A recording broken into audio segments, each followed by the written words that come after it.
Hello and welcome to my new Let's Play. It's a bit of a break from Skyrim because we've pretty much completed all the, most of the missions now. Daggerfall's a different game, it's the second in the series. This is Tamriel. This covers pretty much the whole world of the Elder Scrolls. There's Akavir, of course, and there's Atmora and Yakuda, but we've never been there. We're going to select a character from the Somerset Isle. As you can see, it's spelt slightly different. It's a high elf. They are the Thalmor and the evil guys when it's the time of Skyrim, but right now they're tall, golden skinned and immune to paralysis, which is pretty good considering that spiders paralyze you. Paralysis is a very hardcore spell. Now, to make our super character, we're going to go and choose a custom character. We're going to go for a mage because high elves are the best at magic, and we basically want to choose skills, primary skills, as alteration. Alteration is shielding, effectively. Destruction is attacking magic. We also want to choose restoration as well because that gives us healing magic. So our top primary skills to start off with are going to be all offensive combat based magic, and for our secondary skills, these are the ones that we get a little bit of a boost on. We're going to add on long blade, we're going to also add on critical strike, and we'll add just another kind of combat skill. And what this does is this gives us the opportunity to get ahead while our magic is boosting up. At the start you're not going to be, well, we'll choose dodging, but we're not really going to be able to have enough magic skill in the spells to actually do anything. So we need some combat skills to get ourselves through the first couple of levels, otherwise it's going to be really difficult. Most people end up playing Daggerfall, they end up dying a lot in the primary dungeon, and it's no fun just to constantly die. So you might as well give yourself a little bit of a head start, then you can move on to the magic and then become a bit of an overpowered character. We're going to choose a few more kind of alternative skills for minor skills. These don't really matter so much. These matter much more in terms of leveling. You'll notice I selected Thaumaturgy. That's a new kind of mage skill. They had loads of skills back then. You know, you can choose to talk orcish, but that's not really that useful. What we're going to do is we're going to put the max hit points up to maximum. I'm going to push it up to 30. That makes the skill advancement for each class more difficult. That means you have to actually do each skill more often to level up, but we can cope with that. What we'll also do is alter our stats a bit. We're going to choose spell absorption as one of our skills, so we're going to take a bit off willpower, a bit of strength, which isn't going to be that useful. Strength useful for carrying stuff, useful for damage, but that's not going to be only useful for the first few levels. What we really actually need is agility and speed, because they are really useful in terms of actually hitting anyone. If you don't have the agility, you can't hit anyone, and if you have high agility, of course, you get to dodge. And speed also allows you, the other skill that we're going to bump up, allows you to swing your sword a lot faster. So the difference between 70 speed and 50 speed is roughly you're getting about double the amount of hits on an opponent. If you have a low speed, you're just going to be swinging that blade really, really slowly. So we're going to pile a lot of points into speed. Persuasion, not that useful. Again, it's useful in terms of if you're going around talking to the so-called NPCs around Daggerfall, so asking for directions and things. But you don't really need it. Everyone's going to be rude to you with a persuasion of 10. They're going to not like you, i.e. you're going to be an ugly, horrible, smelly looking person, but that doesn't matter. Now, to help bring down our skill advancement difficulty, what we want to do first of all is add on a few advantages to ourselves. We had low willpower, and willpower protects you against spells. You can add on all these other immunities to diseases and things like that, and to lightning, but the best thing to be immune to is just magic in general. Spell absorption is brilliant because it not only protects you from magic, but it recharges your magicka when you get hit. And this is really useful in Daggerfall because your magicka doesn't recharge. It's not like in Skyrim where it slowly recharges. It's not even Oblivion, I think it recharged slowly as well. But you have to go to sleep for your magicka to recharge. So you do need a way to charge up, either through potions, which no one really bothers with, or through spell absorption, which is just getting hit by magic. We're also going to boost up our intelligence, sorry, our magicka, so it's 3 times the intelligence, and that makes us into an awesome magic user. As you can see, skill advancement is just boosted all the way up. To balance that out, we're adding some disadvantages. We're going to make ourselves critically weak to paralysis. If you remember, we're a high elf and we're immune to paralysis, so that kind of cancels out, so that's a bit of a cheat. We're also going to have critical weakness to diseases. Only very early on animals actually cause disease, such as rats. As long as we can cope with the first few levels, they will soon disappear, so diseases won't be an issue, so we can add that. We're also going to say that a few items, early level things like leather and chain, are not available to us, so we don't really actually need them. We're just going to concentrate on wearing plate armor. Even though we're a mage, I don't think it actually has any disadvantages. We're also going to cut out a few materials that we can't get. Adamantium's so rare to get, so I don't really think it's even worth considering it. So we'll add that to our list. And Dwarven, it's not, well, it does turn up, but it's not really that useful. We'll kind of say that's forbidden as well. So we just want to make sure a few items that we're never going to use are going to be forbidden. And for instance, we can just choose axe here because we don't really want to use axes, and that pushes our skill advancement for class down to average again. So we're essentially a normal character, except we've got that 30 max hit points per level instead of 6, and we're also immune to magic, and we recharge magic, and we've got 3 times the amount of spell points. And this kind of custom class just gives you brilliant, well, it essentially makes you much better than one of the normal classes you can pick, such as warrior. Anyway, we're going to go through our biography, and this basically boosts up your stats a bit more, so we'll choose destruction. We are motivated by riches, knowledge, helping others, fame and fun. Of course, that changes people's reputation as commoners, nobility and people towards you. And here we can obviously just improve our fighting skills a bit, or we could have improved our swimming a bit. We've either saved ourselves a cuirass, a pearl, and this is just our starting equipment. We can choose 100 gold pieces. A book and a pearl, to be honest, is more worthwhile than 100 gold, because everything here is sold for a huge price. We'll take ourselves a suit of armor. If you choose a suit of armor, you just get a whole suit of iron armor rather than random items. And we are friendly at most. Let's say we're friendly with mages, and then we hate assassins, and we are intimate friends, so that's sexual, like a sexual friends as a mage. And we can choose one of our gods. I think Julianos is going to be the best one here, because I think that improves magicka. I think, for instance, if you choose Zenithir, the god of commerce, you actually get better in mercantile, but we don't really care because money is very easily to come by here. So we've got a bit of reputation, better reputation with commoners. Not really too bothered about that.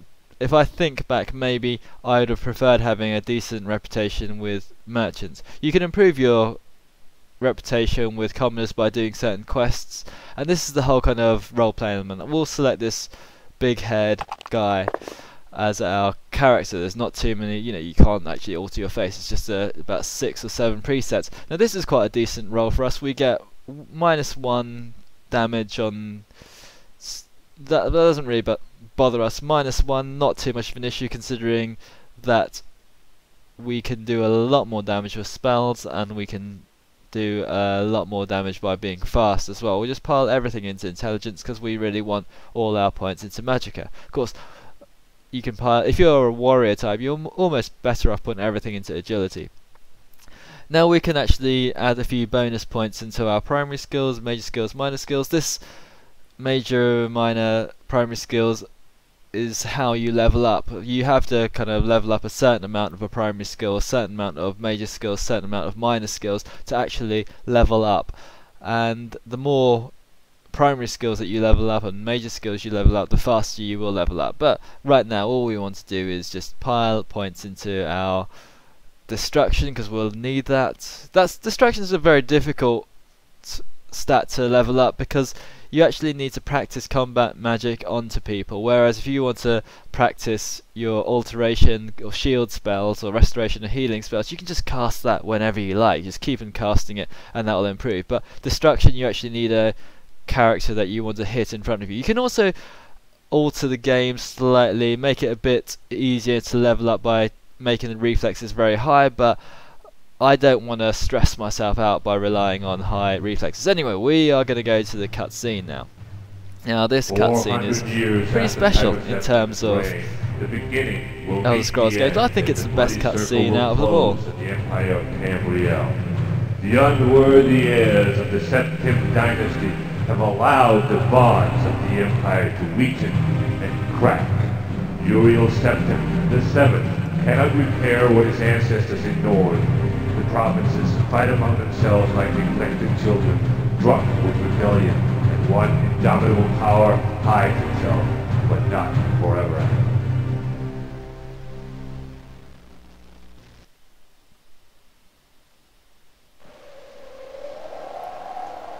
And this is pretty cool. It's so 1980s type filmmaking. Reminds me of Nightmare, that old BBC show.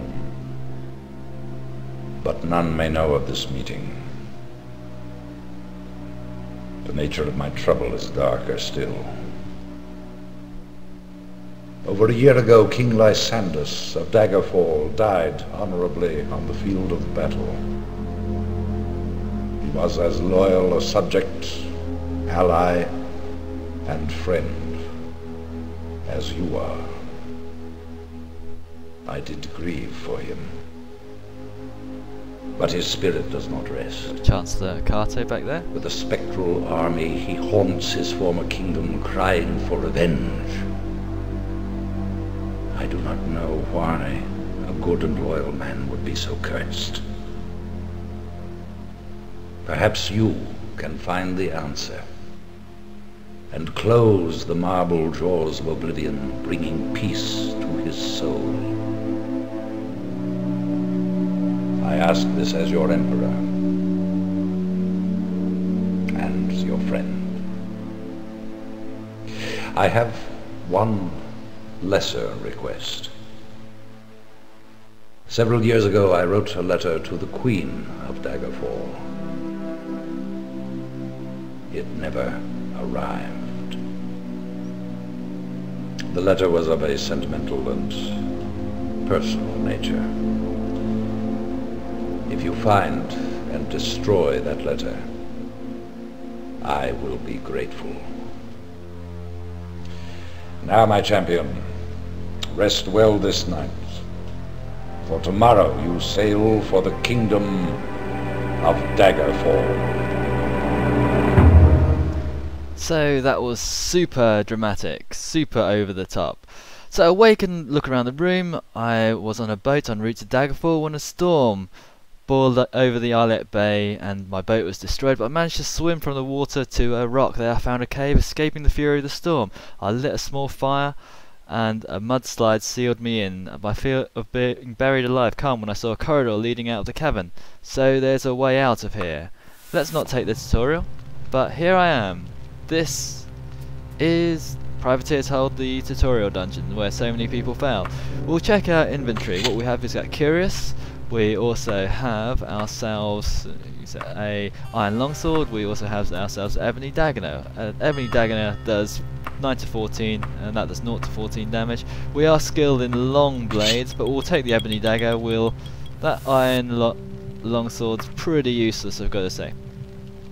Combat's a bit different in this game. You actually have to swing your sword. I've changed the key settings to correspond a bit more with Skyrim so I don't get confused, but they are pretty much different. But especially the fighting, you've just got to swing, hold down the left mouse button or the fire button and swing to actually hit someone. But as you can see, that Ebony Dagger, and that's pretty high level stuff, is going to be our weapon of choice, at least for this tutorial dungeon, unless we pick up something nice. Now, our first enemy that we come up to is this rat. Poking him is most accurate, it does the least damage, but it's the most accurate. Those rats never have treasure. We'll go and see what we got here. We've got some nice coins, and we've got an ingredient, Griffin's feather, which we can make potions. And I've never made potions in Daggerfall, so I'm not really too interested in it. Sometimes if you're lucky you can find 2 dices full of treasure. We're not so lucky now. That might be to do with luck. But if you don't have high agility, you'll have a really hard time with that rat, because if you've got low agility, let's say in the 50s, you're going to constantly get hit. We'll just check our spells. We've got a shock spell.